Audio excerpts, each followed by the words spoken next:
Hey viewers, my name's Kara. I'm your host for Tuesdays here on the Pagan Perspective. This week we're talking about assumptions that people might make about our paths or our practice. This was inspired by a trend that started maybe a year ago, sometime last year on YouTube, where people were asking their audience to submit assumptions that they have about the person, and then they would do a video saying whether those assumptions were true or false. People have also been doing this on Instagram more recently, which is kind of how it came back around into my consciousness, and I thought it would be fun for us to do something like that, although we have not asked you to submit assumptions ahead of time. We could talk about things that throughout our time practicing and talking about our paths, either on the internet or in real life, that people have made assumptions about. There are a few things that I kind of always have in mind as far as things that people tend to assume about my path and practice. So this is kind of the idea I was going with. Assumptions about me in general are not really what I'm going to talk about here, but just in general, people assume I'm heterosexual. I am not. People assume that I am a child. Usually, if they just meet me, if they just see me, people think I'm like a teenager. That is also not true. But this video is going to focus on really the path and practice related things. So when I think about, first of all, being on the internet, talking about anything on the internet, a lot of people make a lot of assumptions. So when thinking about assumptions that people have made about me or about me as a witch or my path online, one of the most negative assumptions that I recall getting on and off over the past 10 years is that some people assume that if I am talking about witchcraft, magic, any of this kind of stuff, that I am uneducated, and that educated people could not possibly be interested in these types of things. And I think that it also has to do with the idea that people assume that paganism and witchcraft, etc., all the stuff in this realm, is opposed to science, for example.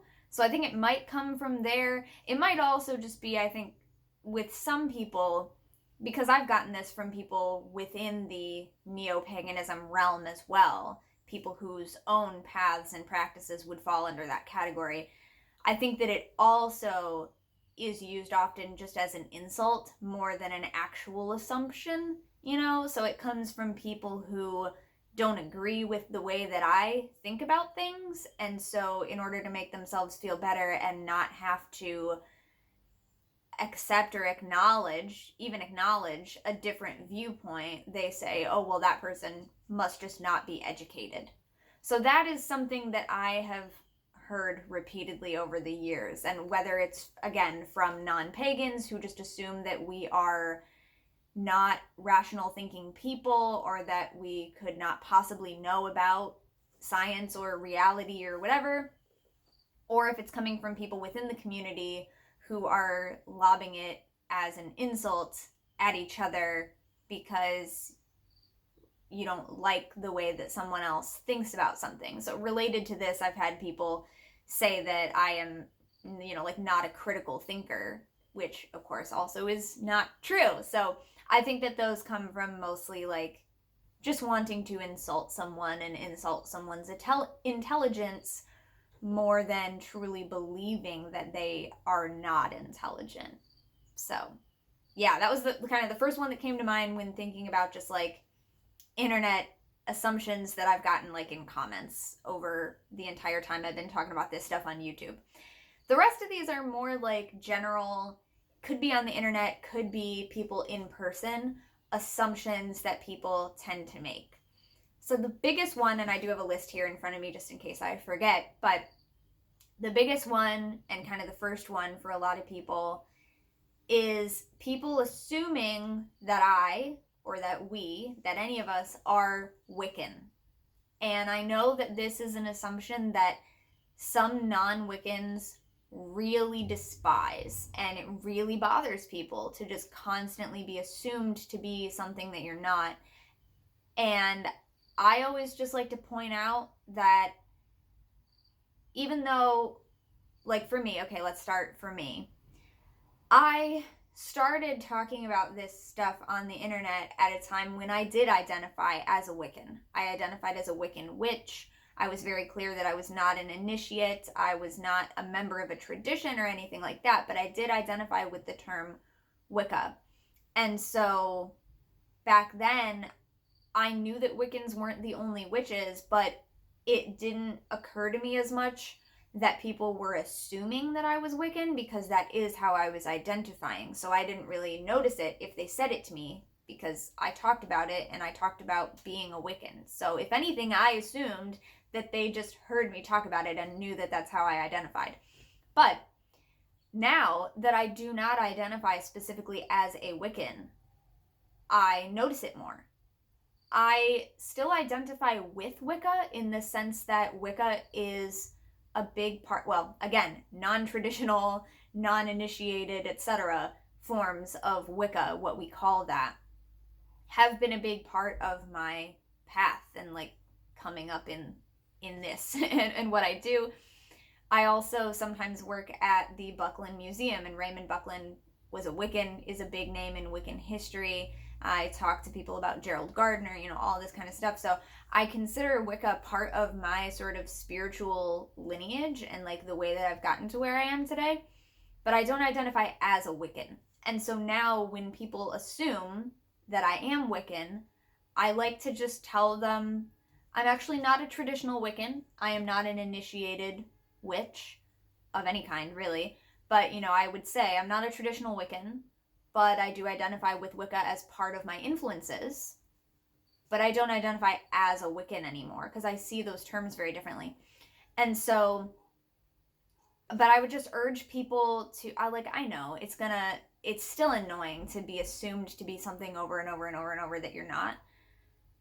But I think it's really due to, and I think we all know this too, the fact that so many of the books that people were reading at the time, so many of the websites, so many of the people who were out there speaking about it at, the time, years ago, decades ago, were identifying with Wicca or used the term Wicca. And today there are people using the term Wicca because it's the first term they come across, even if what they mean by the term isn't the same as what traditional lineaged and initiated Wiccans mean. So the fact that more people use the term just contributes further to it being sort of the first term that people see, and then that contributes more to it really being the only type of witchcraft or any pagan related practice that people know about. So that's not a solution. But for me, instead of getting mad at people for assuming it, I just realize that it's a very common misconception. It's a very common assumption to have, and I just tell people why it's an assumption and that we shouldn't assume that. So it might be as simple as saying, I'm actually not a Wiccan. Wicca is one type of witchcraft, but there are other types of witches, and I am another type of witch. But I recognize also that not everybody wants to explain that, and you don't have to. Like, it's not your responsibility to explain that to people. I just feel like, for me, instead of getting upset when people assume, like, for example, assuming that I'm straight when I'm not, it's like, well, I can see why you might have that assumption, but it is false, or people who assume that I'm young, like, thank you for thinking that I'm so young. I am not. You are wrong. Like, I don't know. For me, it makes more sense to try to teach someone something rather than get mad at them. But that's just me, and people who get mad are justified in getting mad about it, especially if it's, again, something that's just been repeated over and over and over and over, and you're just sick of it. Like, I understand that too. That's the first big one on my list. Like, that is not just true of me, that's true of so many people in the community, that everybody assumes that we're Wiccan.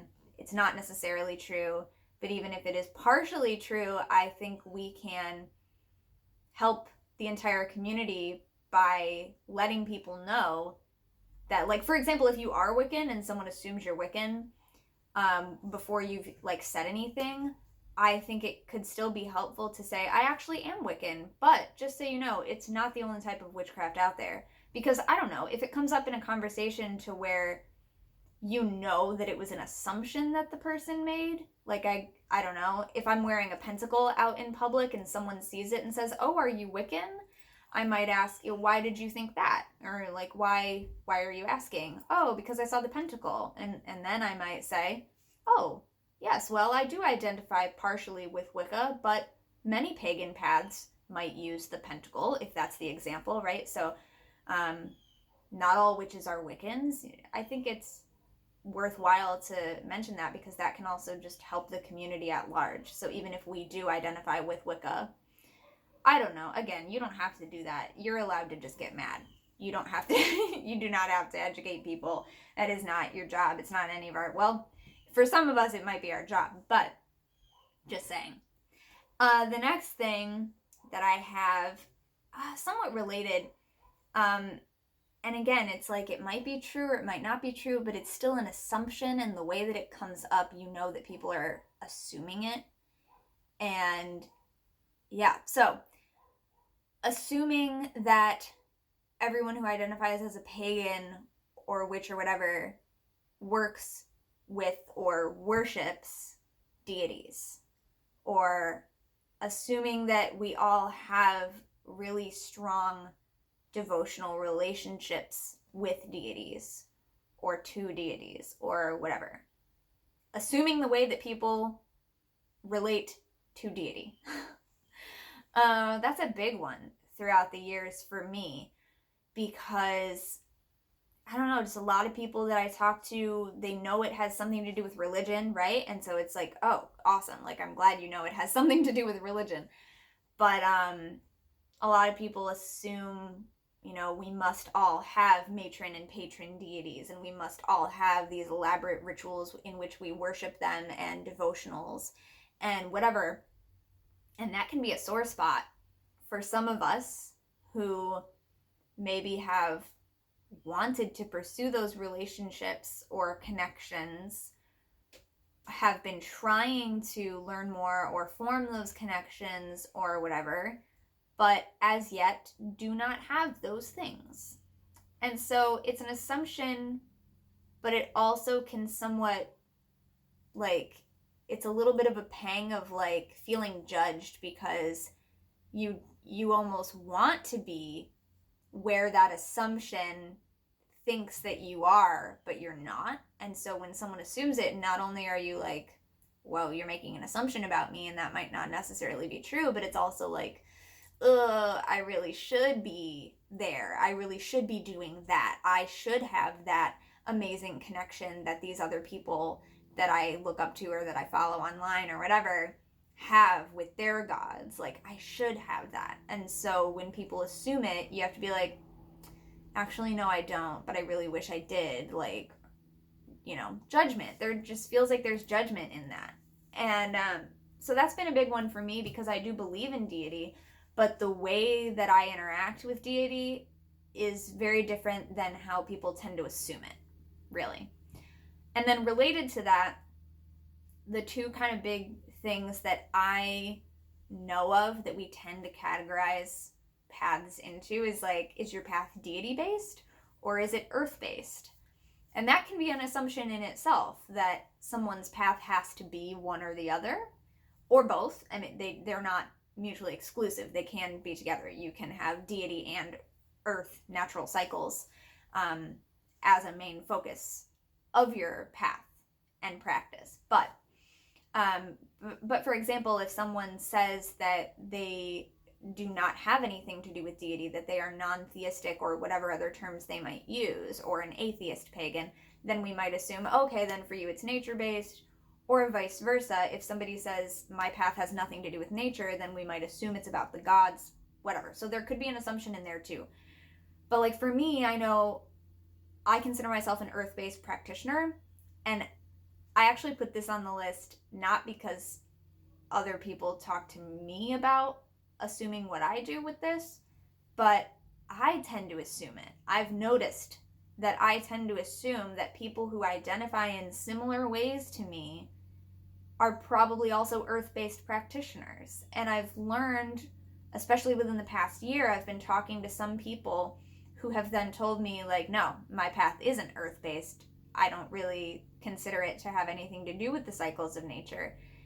Even if they do observe the Sabbats, they're not observing the Sabbats the way I am, as like indicators of the passage of time throughout the seasons and what's going on with the earth at that time. They're observing them in very different ways, or because of their relation to the point in the life cycle of the god and the goddess, or something else, right? So I have found that I tend to assume that people who identify in similar ways to me are earth-based, and I'm learning that that is not necessarily true. So I put that in there because that could also be something that people assume. Now, again, in my case, if you assume that about me, it's true. But because I have learned that it's not true for everyone, depending on the conversation in which it comes up, I can then let people know, yes, that does happen to be true for me. However, that is not true for everyone else. So try not to make that assumption, or this might be something to ask people about. So I tend to ask people now. I'm like, so do you consider your path earth-based or more deity-based or both or neither? Or like, I've learned that I can't assume. And I mean, I've always known that, right? About any paths in this realm, any practices, any ways that people identify, we can't assume anything because we're all so different. But even though I know that, even though I know I can't assume, there are still things that I've discovered I have assumed. So I really try actively not to do that anymore. A few other things, just small things that over time I've seen people assume about either me personally or people who identify as witches in general or pagans in general or whatever. I've come across a lot of people in the past 10 years or so who assume that everyone who is interested in paganism or witchcraft can read tarot. And I'm setting my list down, getting it out of the way. That's why I'm like moving everything around. People assume that we can all read tarot cards.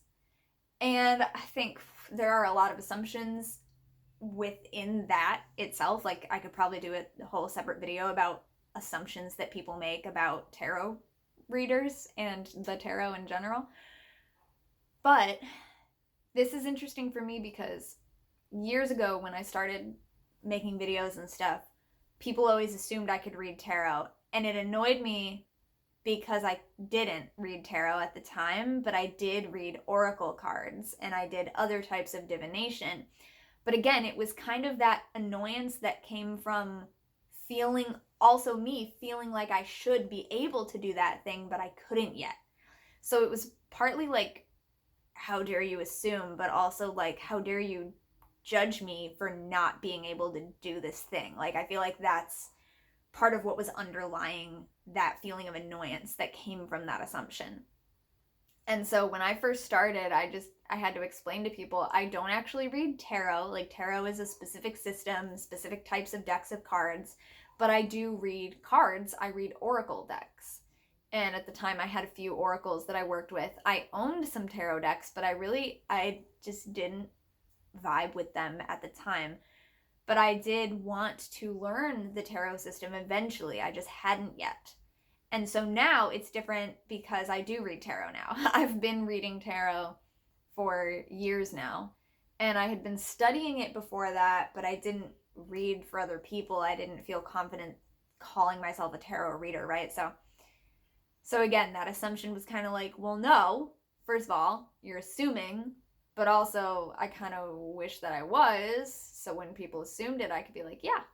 But also I try to point out to other people when I notice them making this assumption that like divination in general and reading cards more in particular is a specific skill that not all witches and not all pagans necessarily practice. Not everyone reads tarot.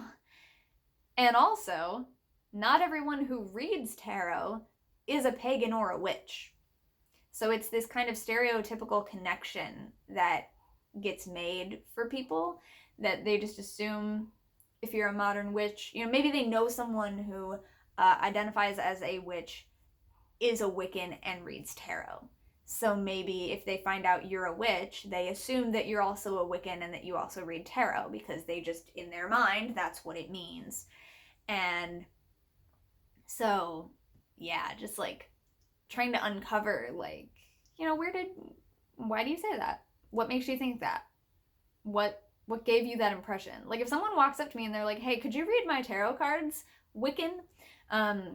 Only one person ever has like introduced themselves to me calling me Wiccan, but it was actually fellow Wiccan, so it was a little different, but still, that's weird example that I just gave.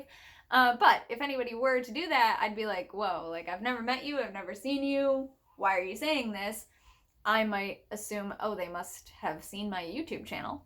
Or if I were to ask, like, what are you talking about? Like, what makes you think that? And if it was because they were like, oh, I see that you're wearing pagan symbols.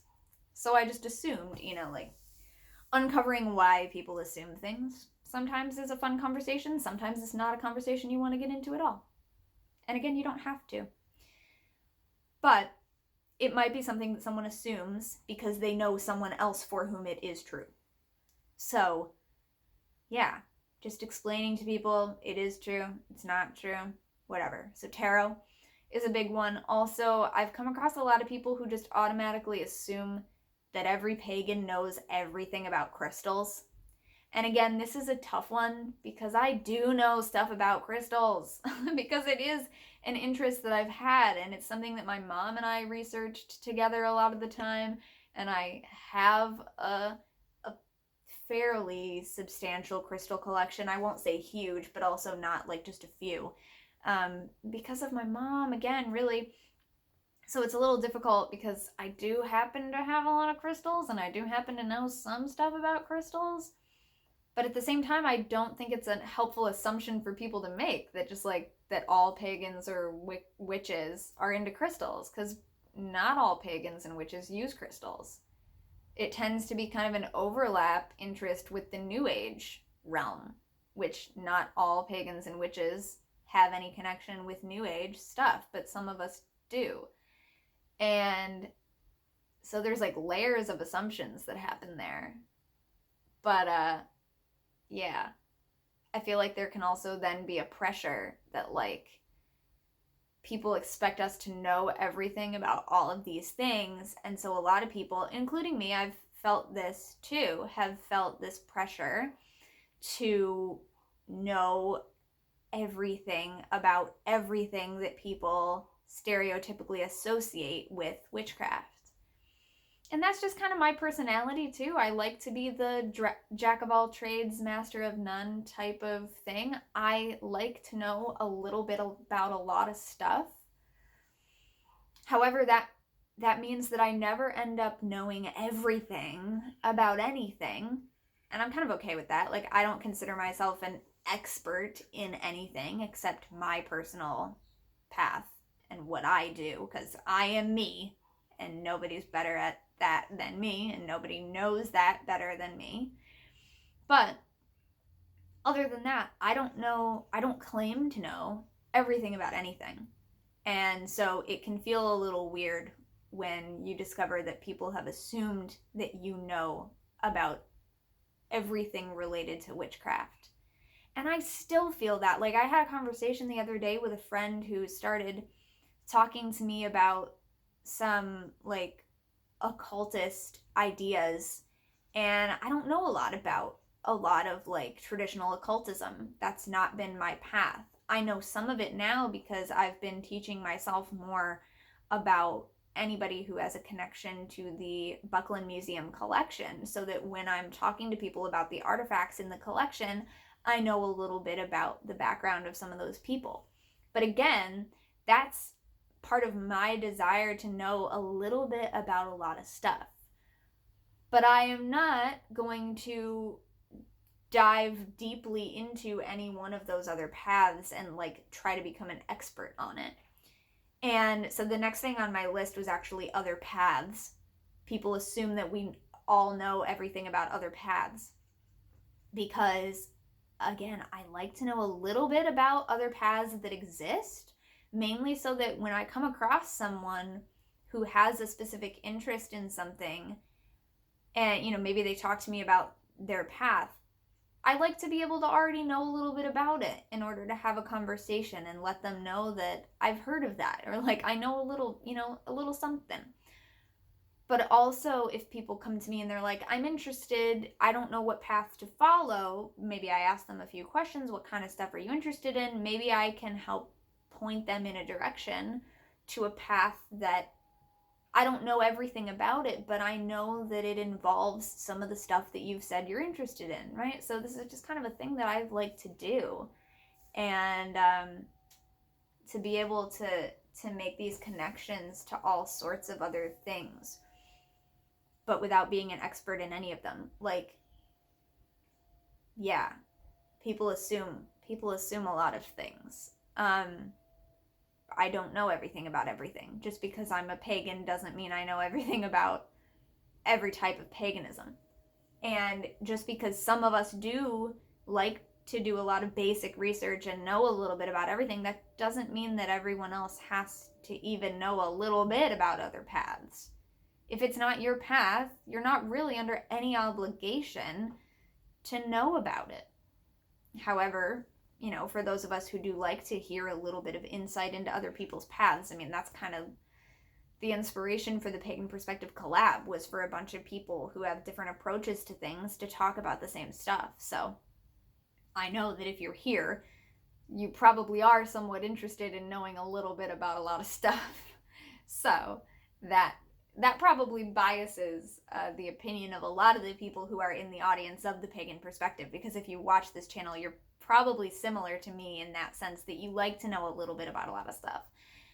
But there might also be stuff that we really don't know that much about, and when people assume that we must know about it if we're a witch, like I've had people assume that I've read certain books because I'm a witch, but I'm like, that book actually doesn't have anything to do with the type of witch that I am, So even if it's something like that, like in conversation, somebody assumes that I've read a certain book, and I say, no, I haven't read that, and they're like, what do you mean you haven't read it? Like, how, you're a witch, aren't you?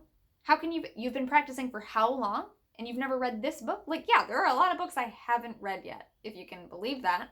I read a lot of books, and there are a lot of books I've read, but there are a lot of books that I have not. So when things like that come up, it can feel like, why are you making this ridiculous assumption? Like, again, how dare you? That's an assumption.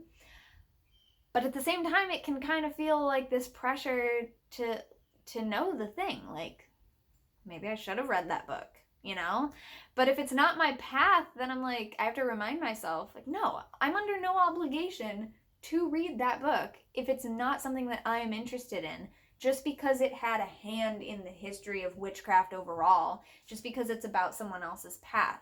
I've had people on the internet comment to me upset because I didn't know the full history of their type of pagan path. I'm like, I'm sorry, but I have my own path, and I do enjoy learning about other paths, but I have a lot of stuff to read and work on and practice that is my path. And so if I have stuff that's like currently ongoing with my path, things that I want to learn about for my own like use or just my own knowledge, like if I've chosen to do it, expanding my practice a little further and my knowledge a little further, I'm under no obligation to stop and read some other thing or learn some completely other school of thought that, as of right now, is not directly connected to something that I'm working on. Like, people have asked me to read things that are vital texts to other paths.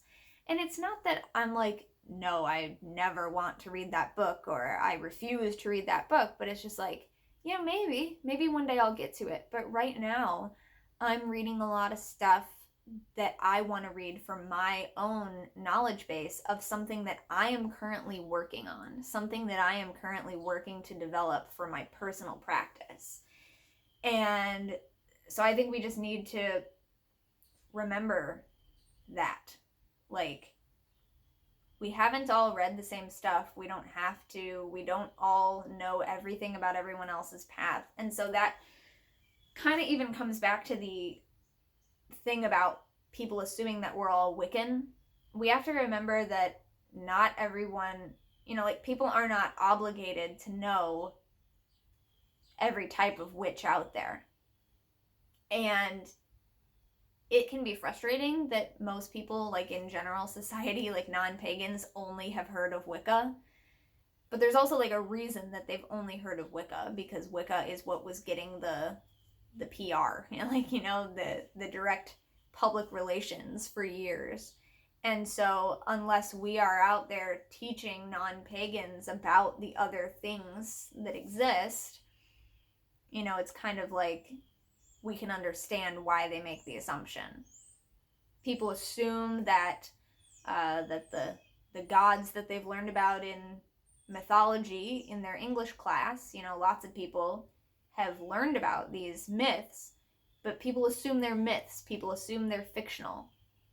And if we're not out there talking about the fact that, no, these are not just fictional stories, these were someone's religion, just like the stories of major world religions now could be thought of as stories by people who don't follow that religion. Like, I don't know, if we're not having those conversations, then it's almost like we can understand why people would assume it, because we know what the only information is that they're getting about it. And again, that's why a lot of us are here on YouTube, isn't it? Like, because we want to be able to share and have conversations about some of these things that we weren't taught about until we decided to look into this stuff. So, I don't know, that's a bit of a ramble. The last thing I had written down was what we mean by terms, but I've already kind of worked that into this rambling, one-sided conversation here between me and the camera. We can never assume what other people mean by certain terms.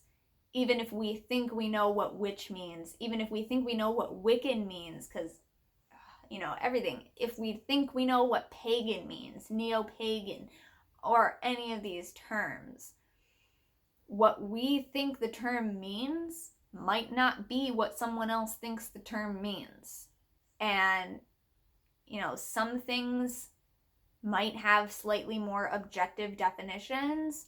Other things really are like identities that, for example, as I said, like the way that I used to identify as a Wiccan is very different than the way a traditional Wiccan who has sought out a coven and been initiated into a lineage tradition uses the word Wiccan.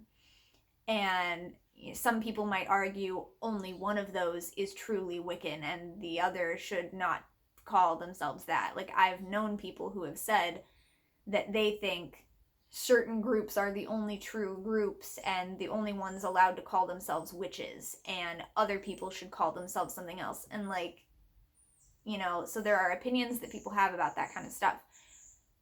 But the takeaway lesson for me is we can't assume what anyone means by a given term.